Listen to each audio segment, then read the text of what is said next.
American soldiers rely on the most sophisticated technology available.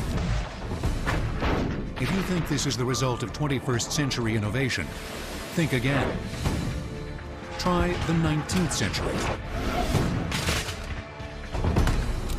It was unprecedented Civil War advancements in weapons, communication, transportation, sea power, and even news coverage that set the technological standard for the art of war.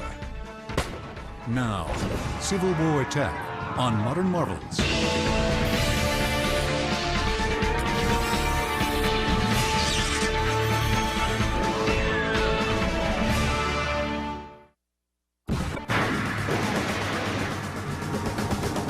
Iraq, 2003.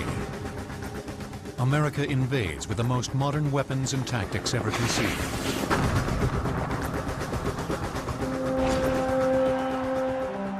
However, the technology employed to bring the enemy to its knees in only a matter of weeks is directly descended from another conflict, fought more than 140 years ago, the American Civil War.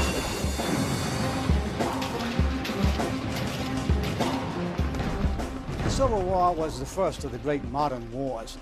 In its 4 short years, warfare evolved some 500 years to what it had been.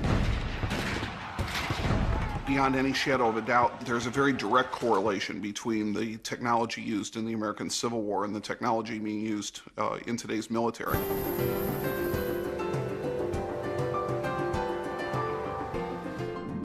In fact, newfound discoveries, such as the first Union ironclad warship, the USS Monitor, raised from its 140-year-old watery grave in 2002, reveal a quantum leap in technology beyond any previous conflict. Today's modern warship was born right here. This is the first instance of the movable turret that allowed every gun to be brought to bear on any target. This was the death knell of the old system. The armored protection for guns was born here. This is the granddaddy of them all, the USS Monitor. The technology of the Civil War reaches back to the Industrial Revolution that began in the last decades of the 18th century in England. It was a time of profound transformation that resulted in new manufacturing processes. By the 1850s, the Industrial Revolution was firmly established in America. Well, I think the key components in the Industrial Revolution is the idea of using machinery to do what used to be done by hand. And also, with machine-made production, you have interchangeability. And with interchangeability, you can mass-produce things. By the mid-19th century, mass production industries had been developed mainly in the North, which controlled 80% of U.S. factories. But in 1860, 84% of all Southerners worked in agriculture. The cotton industry was booming in the South. The differences between these two separate societies, coupled with the issue of slavery, set the stage for the conflict. Industrial technologies were transformed from peacetime to war. The Industrial Revolution harnessed man's intellect with interchangeable parts to create some of the most devastating killing devices known to man in that era.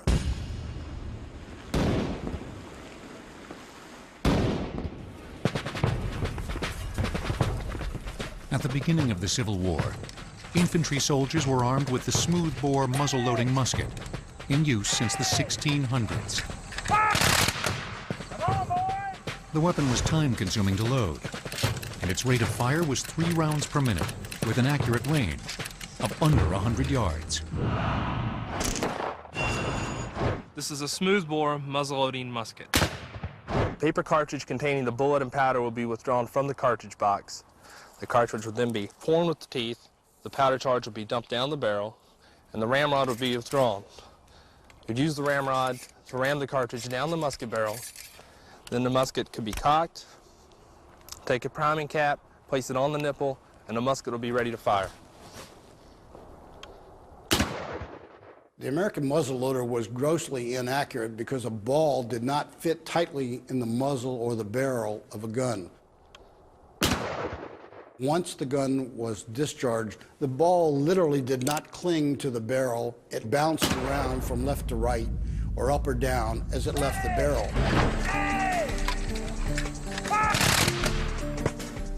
Two new technological innovations dramatically improved the accuracy and range of the weapons used during the Civil War. The first was rifling. The process involved cutting spiral grooves into the inside of the gun barrel. This gave the projectile a spiral twist as it was fired, increasing the accuracy. Rifling, practiced since the 1600s, was done by hand. However, by the time of the Civil War, rifling a barrel with a machine lathe was far more precise, and weapons could be mass-produced. This machine operated and had a cutting edge in it. And as the barrel was turned around that cutting edge, it would groove into the barrel and you'd have rifling. Then, the round musket ball, in use since the 1400s, was redesigned into a cone-shaped slug about ½ an inch in diameter and an inch long. It is largely attributed to a Frenchman, Claude Minié. He invented or conceived of a ballistic-shaped missile. At first it was called the Minié ball, but Americans simply referred to it as the Mini ball. When fired, the gases expelled from the powder expanded the Mini ball into the rifling grooves of the gun barrel, causing the projectile to spiral at an accelerated velocity, making it go farther, faster, and straighter. The Mini ball gave us the capability to fight at long range and to engage troops at a distance of 2, 3, or up to 400 yards. It was long-range fighting. From 1861 and throughout the war, over 1.5 million Springfield rifled muskets were mass-produced, most of which were purchased by the Union Army. The Springfield's rate of fire was still 3 rounds a minute. However, its range was vastly improved to 500 yards. This is an 1861 Springfield muzzleloader. Since the Union invested in the Springfield early in the war, it became the basic infantry weapon used in the conflict. However, weapons technology continued to improve with a rifle that loaded from the breech, or back end of the barrel. A popular breech loader model was the Sharps carbine rifle, used by the Union cavalry in the first 3 years of the war. The Sharps rifle rate of fire was up to 10 rounds a minute, with a range of 1,200 yards. In order to load the rifle, the shooter would drop the breech, insert the cartridge with the bullet and powder, insert it into the chamber, raising the breech block, trimming the back of the cartridge off, exposing the powder to the primer. The nipple would then be primed with a percussion cap, the hammer would be cocked, and the rifle would be fired. And this, again, would be an incredible innovation at that time when you could only get in 1 or 2 shots from the old single-loaded muzzle loaders of that time. So these new breech loaders will be a very definite link across the ages between the Civil War and modern-day weaponry.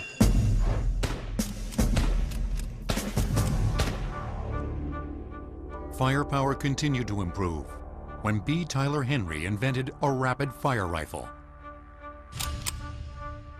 From 1862 to 1866, 13,000 Henry repeater rifles were manufactured. Its rate of fire was up to 30 rounds per minute, with a range of 1,000 yards. This is the Henry. It is a repeater. It's a 13 shot. To load it, slide the magazine follower all the way forward, unlock the magazine tube. Its spring-loaded magazine used a fully self-contained rimfire metallic cartridge. When you close it, hold your follower, follow your ammunition down, lever the action, which will bring a shell up. Right, already got another one in the chamber. The soldiers were so enamored with the Henry rifle that they finally said you could load it on Sunday and fire it all week. Commanders never realized the effectiveness, the deadliness of these weapons in plotting strategy. They still resort to the old mass and maneuver traditions of the 19th century, sending waves of men forward, literally to their deaths.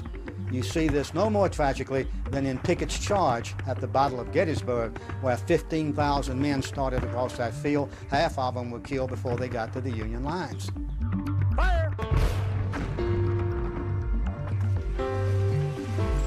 The same technological advancements that accompanied the rifle were also introduced to the cannon. Before the war, the typical cannon was a muzzle-loading, smoothbore weapon with a rate of fire of 3 rounds a minute and a range of 2,000 yards. Fire!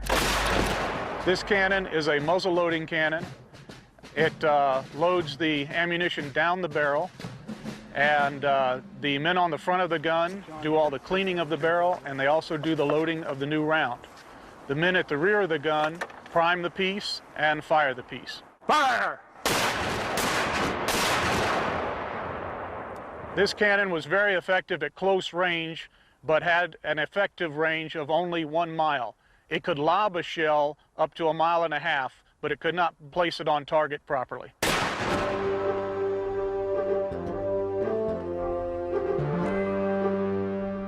Robert Parker Parrott, a retired Union artillery captain who turned to metal foundry work as a civilian, made advances in the technology of manufacturing cast iron, which allowed industry to create stronger cannon barrels that could be rifled. The powder is deadly at 3,200 yards, almost 2 miles. So artillery efficiency, artillery deadliness almost doubles thanks to simply the concept of rifling a cannon barrel. Toward the end of the war, long-range weapons such as the rifled-barreled breech-loading cannon were imported from Europe. Its rate of fire was up to 6 rounds a minute, with a range of 2 miles.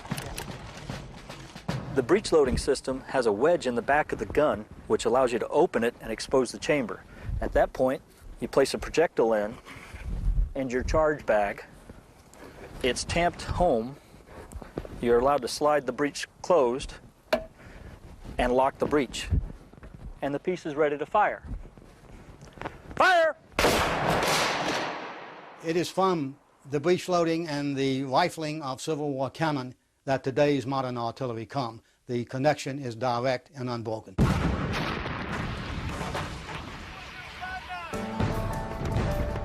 Civil War battles were not only fought on land. Sea power played a pivotal role in the war between the states. The navies on both sides searched for ways to control ports and the high seas.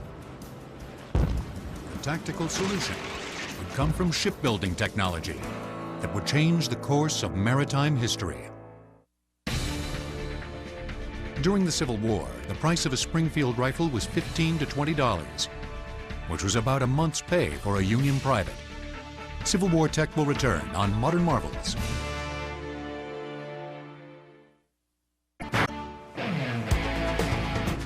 Today's United States Navy is the most powerful armada the world has ever known. From mighty warships to undetectable nuclear submarines.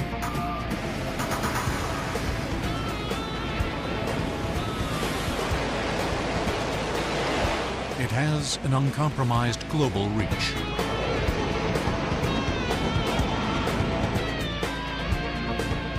All these modern naval warships have one thing in common: a frame and hull of metal. The effective use of metal was first realized with ironclad ships during the Civil War. Civil War ironclads sort of made the molds from which every military vessel from then on was cast. Deploying conventional wooden warships of the time, the primary strategy of the Union was to create a complete naval blockade of the southern states. It was called the Anaconda Plan. Like the beast that it's named after, the anaconda, of course, strangles its prey. And that was the idea that the Union had, was to strangle the Confederacy by blockading her ports. The Confederacy's answer to the Anaconda Plan was one word: ironclads. In 1861, the Confederates raised the Merrimac, a sunken Union ship, and attached armor plating, creating one of the first ironclad ships. the vessel was renamed the CSS Virginia. It was an enormous warship, 262 feet in length, with a beam of 51 feet, weighing 3,200 tons. It was protected by 4 inches of iron plating, and with a top speed of 8 knots, it took the Virginia half an hour to make a 180-degree turn. And so the Virginia becomes kind of a hybrid ship. She's not a sailing vessel, but she's not going to be too far away from the technology that came before her, in that she was still going to have to fight broadside. While the South was busy turning the Merrimack into the Virginia, the North found out about the top-secret project through spies. So the Union built its own secret weapon, the ironclad Monitor. John Ericsson, a Swedish designer, conceived and designed the novel steam-powered warship. It was an incredibly brilliant design. It broke the bonds of the conventional ship design. The Monitor was smaller than the Virginia, with a length of 173 feet, with a beam of 41 feet, weighing 987 tons. Its top speed was 8 knots. 8 inches of armor protected the innovative gun turret, which used 2 steam-powered engines to revolve 360 degrees. In that it allowed a relatively small vessel with a relatively few number of guns, in this case 2. It could bring both guns to bear at a target at any angle to the vessel. In the first confrontation between 2 ironclads, the Monitor met the Virginia at Hampton Roads Harbor, off the state of Virginia, in 1862. The Confederate vessel was already at battle, having crippled or sunk several Union wooden naval vessels, when the Monitor entered the scene. When the Virginia encounters the Monitor, the Virginia seems to have the advantage. She has 10 guns to the Monitor's 2. However, the Monitor has something that no other ship in the world at that time had, a revolving gun turret. The Monitor was hit 22 times, and the Virginia 20 by cannon fire during their 4-hour battle. However, neither vessel achieved a clear victory, since all the shells bounced off the armor. In the end, the battle was a draw, with each side believing it had won. The 2 ironclads never fought again. However, the real victory went to a future of iron and steel warships. A new technology had overcome naval weapons, and thereafter woe befall any nation that continued to build wooden frigates, because the ironclads were now here. Although never sunk in battle, the Monitor was lost during a storm on New Year's Eve in 1862. More than 100 years later, in 1973, the Monitor was discovered in 240 feet of water, 16 miles off the coast of Cape Hatteras, North Carolina. Through painstaking effort, parts of the vessel have been raised, including the famous revolving turret. The prized artifact was taken to the Mariners Museum in Newport News, Virginia, where it rests today. It's housed in an enormous tank, containing a solution which will gradually remove the salt that has accumulated during almost a century and a half on the ocean floor.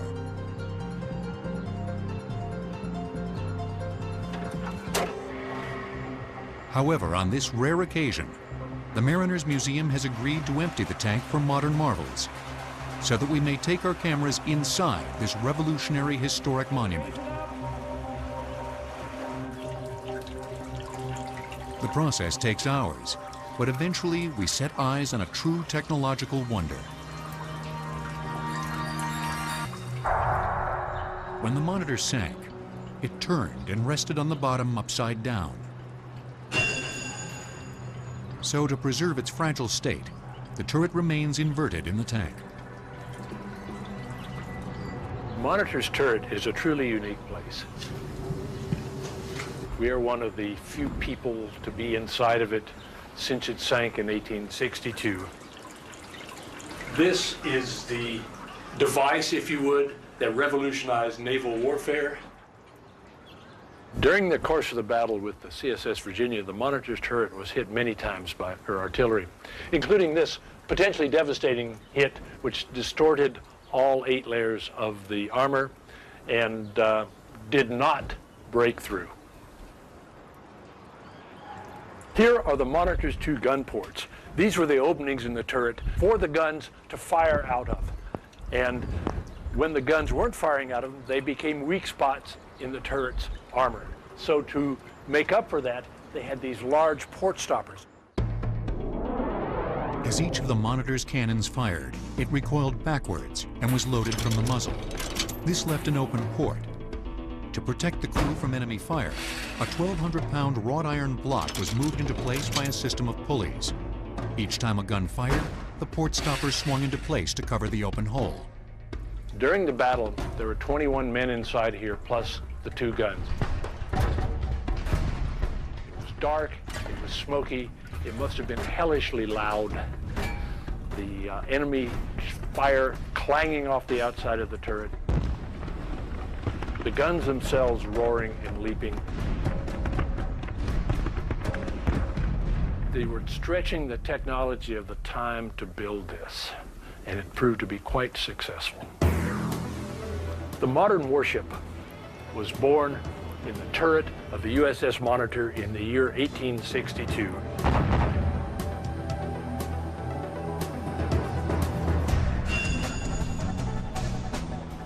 Whether on sea or land, transportation of troops and supplies is a centerpiece to any military battle plan. Civil War commanders realized this all too well and depended on new technology that accelerated transport strategy beyond any previous wartime conventions. The USS Monitor was the first naval vessel to have a below-the-waterline flush toilet. Civil War tech will return on Modern Marvels.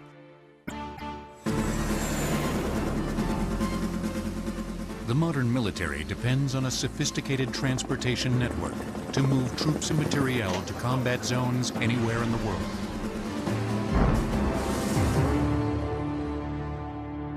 Civil War strategists made a monumental leap over their predecessors by employing a new mode of transportation,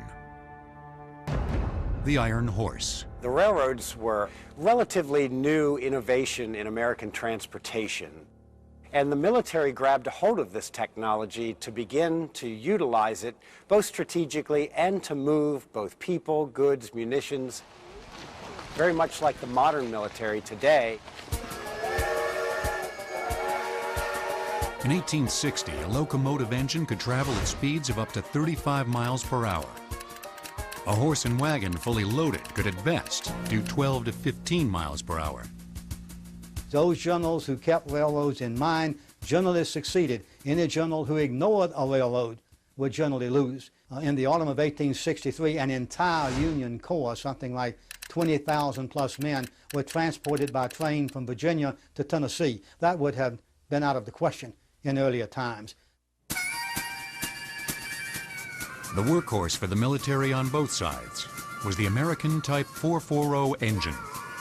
Its streamlined power design was reliable and durable.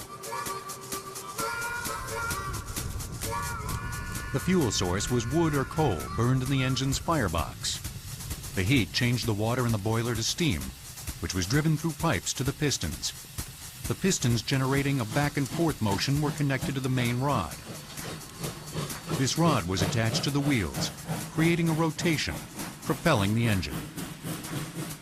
And we'll look at the mechanics of running the locomotive, and the engineer, of course, had to be an expert at doing this because actually, with this boiler, he was sitting on a bomb. If he didn't control the water level of the boiler, he could have a boiler explosion. The actual mechanics to operate the engine were quite simple. The fireman loaded the wood or coal in the firebox. This is the Johnson bar for forward or reverse. The engine speed was regulated by this throttle lever. Pull back to accelerate or push forward to slow down. But the main focus for the engineer was the amount of water and steam regulated to the engine. The water level in the boiler had to be maintained at the proper level. The engineer had 3 gauges to determine that level. He would always want the water to be above the first gauge, never to the 3rd gauge. But the important thing is, if the water is too low, this could cause a boiler explosion. If he opened this valve here and got steam out of it rather than water, he's in a lot of trouble. In 1860, the North had about 21,000 miles of track, while the South had some 9,000 miles. However, without a system to manage all parts of the transportation network, nothing would go anywhere. In January 1862, the United States War Department created an agency called the U.S. Military Railroad.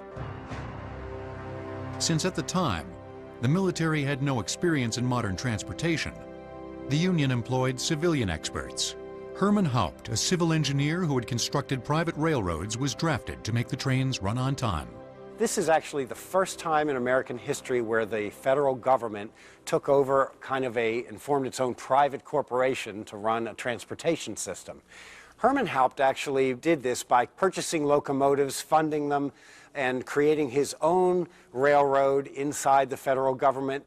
His greatest achievement probably came in the Gettysburg campaign. He sent in crews, they built a new railroad. Herman Haupt was sending up about 1,500 tons of supplies per day to that army. Not only is that amazing, but the trains going back were not empty. He placed the wounded soldiers from Gettysburg on their trains, and some 15,000 of them were taken to military hospitals at railheads such as Baltimore and Washington. It was a truly incredible accomplishment. There are about 7,000 books on Gettysburg. Very few ever mention Herman Haupt's name. He should be one of the leading heroes of that campaign. As the Civil War raged on and the North began moving into Southern territory, Union trains encountered a huge technological obstacle that literally stopped them dead in their tracks. Railroad gauge in America is the distance between the 2 rails. In the North, standard gauge was, say, this wide. In the South, many of the railroads were like this wide, so the equipment couldn't fit on the tracks. It was that simple. The Northern Railroad track width, or gauge, was 4 feet 8.5 inches wide, derived from the British who pioneered railroad technology. However, the South used a variety of gauge. There was no standardized width for the tracks. Many of the armies literally had to pick up the tracks in the South and relay the track beds to standard gauge so that their locomotives could run on them. One of the great results of the American Civil War through the standardization of gauges north and south was the creation of a near national network of railroading for the first time in American history.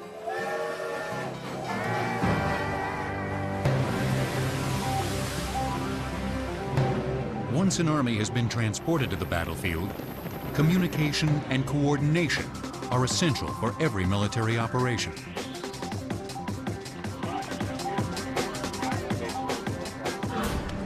During the Civil War, orders sent by foot or horseback could take hours or days. A breakthrough technology gave commanders the unprecedented ability to communicate messages in mere seconds. The American railroad track width of 4 feet 8.5 inches derives from the distance between the wheels on a Roman chariot. During the 1800s, the British used this standard for their railroad tracks, and America followed suit. Civil War tech will return on Modern Marvels.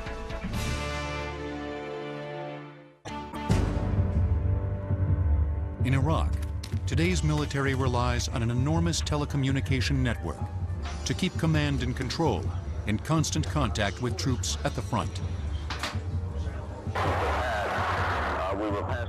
At the same time, modern media can now transmit live broadcasts instantaneously from any remote war zone. But the first instant communication on the battlefield occurred during the American Civil War. One can make a good parallel between the telegraph and the railroad. Both shaped the course of the Civil War, both the foundations of modern-day transportation and communication. Samuel Morse, its inventor, sent the world's first telegraph message from Washington, D.C. to Baltimore, Maryland in 1844. The telegraph key is simply a switch that turns on or off electric current. As the sender taps out a message, the switch completes a circuit, which allows current to flow into the coil of the receiving machine. The iron bar above the coil is magnetized and attracts a second iron bar below it. When the key is released, shutting off the current, a spring forces the two bars apart. This attraction and deflection movement taps out the message on the receiving end. There's 50,000 miles of telegraph cable in this country, and in 1861, about the time of the start of the war, there's a cable reaching from New York to San Francisco. In wars past, orders from commanders were sent by foot, horseback, or even carrier pigeon. Hours or even days passed before the information was received. The problem with the written dispatch, first it was on paper, second it could be lost, third it could be intercepted, and you really never know if that written dispatch ever made it to its destination. The telegraph reduced the time to send and receive a message to seconds, and afforded generals an obvious advantage to outmaneuver the enemy. At 11 o'clock, if a general wants troops, he can push the telegraph key. At 11:01, at some distant place, the troops are being alerted to get ready to move. It changes the face of war. When the Civil War began, telegraph lines were quickly erected everywhere the armies traveled. By the end of the war, more than 15,000 miles of telegraph lines had been built by both sides for military purposes only. The armies developed mobile telegraph units that could travel with the troops. General Ulysses S. Grant was a chief proponent of the new technology. What Grant did was basically get control of a continent. He had communications with a continent, and he is running a military operation that stretches for thousands of miles. The War Department opened its own telegraph office, and President Abraham Lincoln frequently spent hours receiving information about the war. It's probably one of the better examples of technology in warfare as to what was put down in 1861 and what we are using today. Use of the telegraph not only benefited the military, it also resulted in huge changes for the newspaper industry. The technology for the delivery of news during the Civil War was akin to the technology we have today, in the sense that people had never experienced such rapid delivery of news about the war and its images. Civil War journalists were the first embedded reporters, covering the first instant news war. More than 500 correspondents covered the war from home front to front line, and the competition was fierce. The New York Herald during the Civil War spent something like $100,000 a year on war reporting, between paying correspondents and paying for telegraph charges. Once news reports sped from the front via telegraph, a newly developed high-speed printing press, perfected by Philadelphia inventor William Bullock, churned out newspapers at an astonishing rate.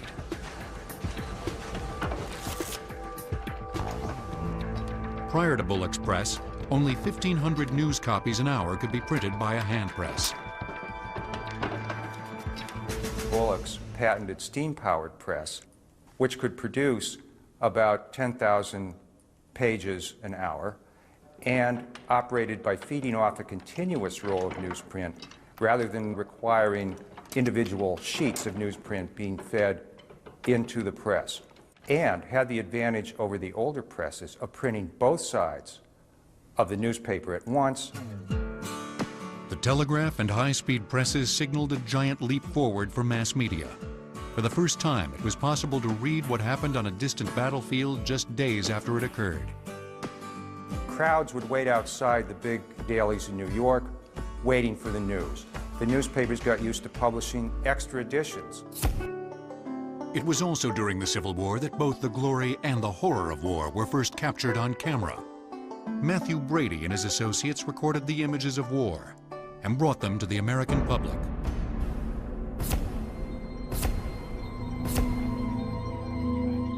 Employing what is called a wet plate process, photographers used chemically treated glass plates that could actually be developed on the battlefield.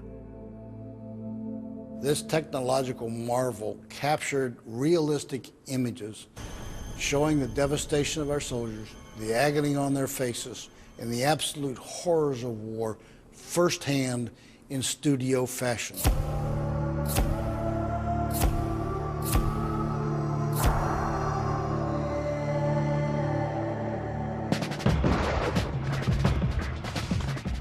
Technology may have fueled the misery of war.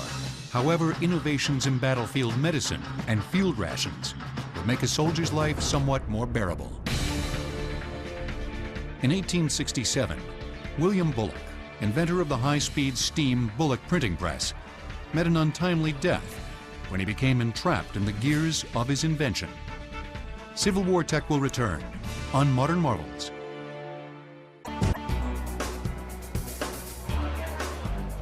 Today's American armed forces benefit from some of the best food and medical care in military history. The concepts of providing soldiers with portable, nutritious meals and employing life-saving combat medical procedures took giant steps forward during the Civil War. Many of the technological advances, advances in surgery, sanitation, dietetics, can all be traced directly back from our modern military today, right back to the American Civil War. Getting food to the troops during any conflict is always top priority. However, during the initial phases of the Civil War, soldiers existed on a biscuit wafer made of water and flour that was almost impossible to chew, appropriately known as hardtack. Occasionally they would get salted beef, but you had to be careful of the beef because more often than not it's going to be rancid. But hardtack and coffee were the basic diets, and this is why digestive systems among these soldiers are going to be seriously impaired. Civil War brass employed a new technology that would supply the troops with healthy, unspoiled food anywhere on the front lines. Canned food. Annual production of canned foods increased from 5 million to 30 million by the end of the Civil War. Surprisingly, some Civil War canned products have endured to today,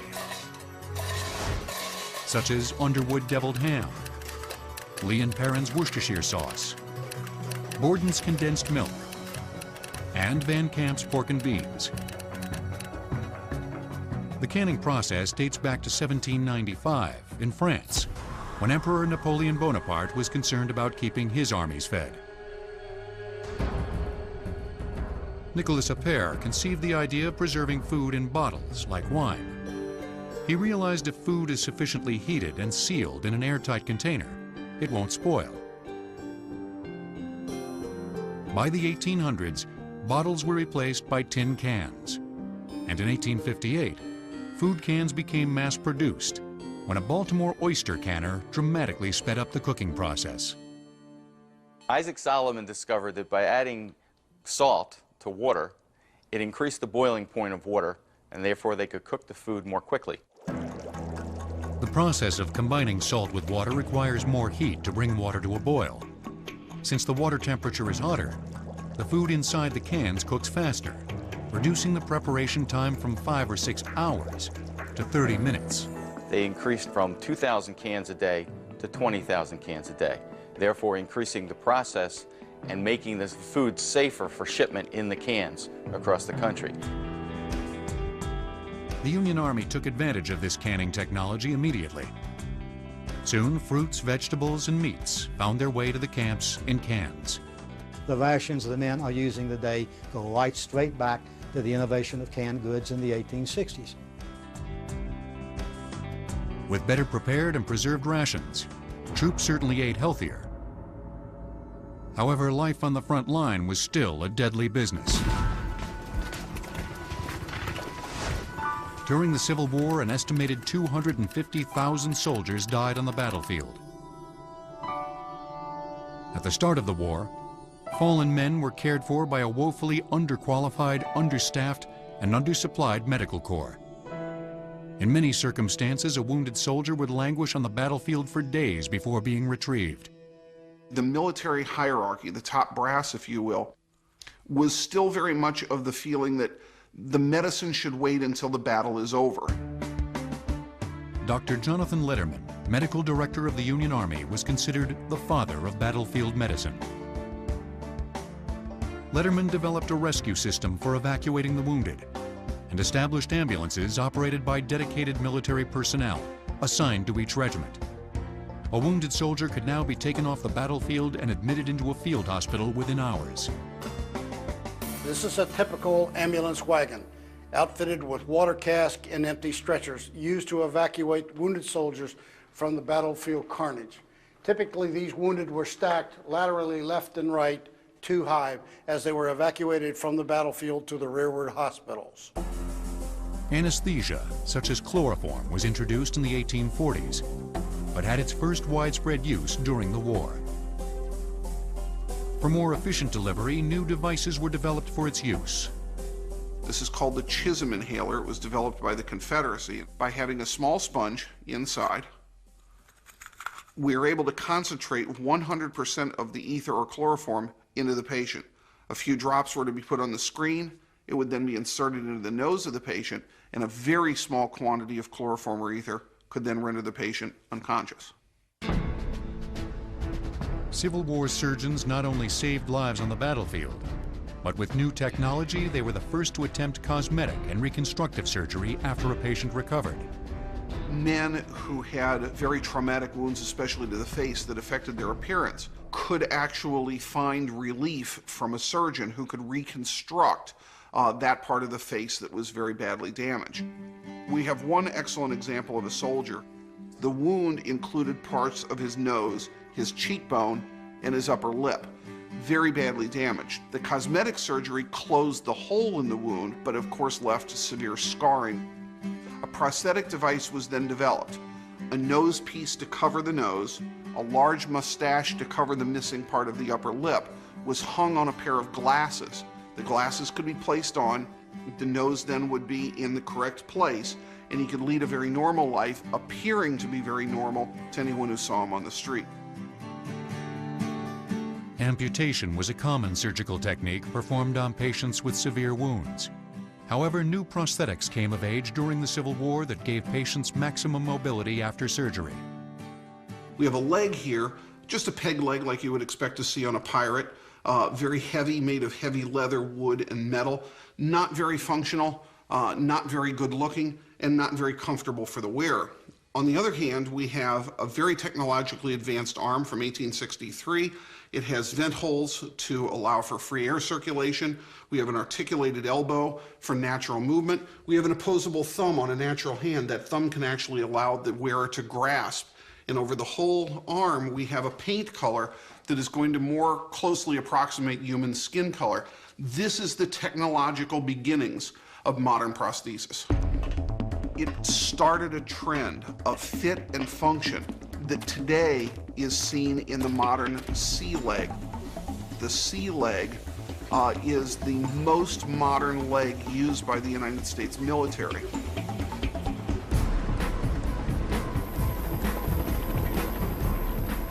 Today's battlefield medicine, along with advancements in weapons,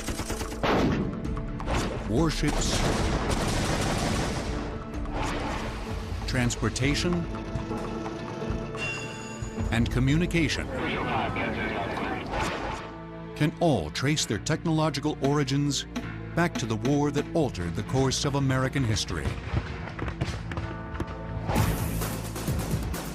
And now this technology helps the American military in the 21st century. The technologies we have today in war, as well as the technologies we're going to have tomorrow in war, all go back to the Civil War itself, where for the first time in history, men began to use technology, and they used it with a capital T, knowing that this is the way wars have to be fought.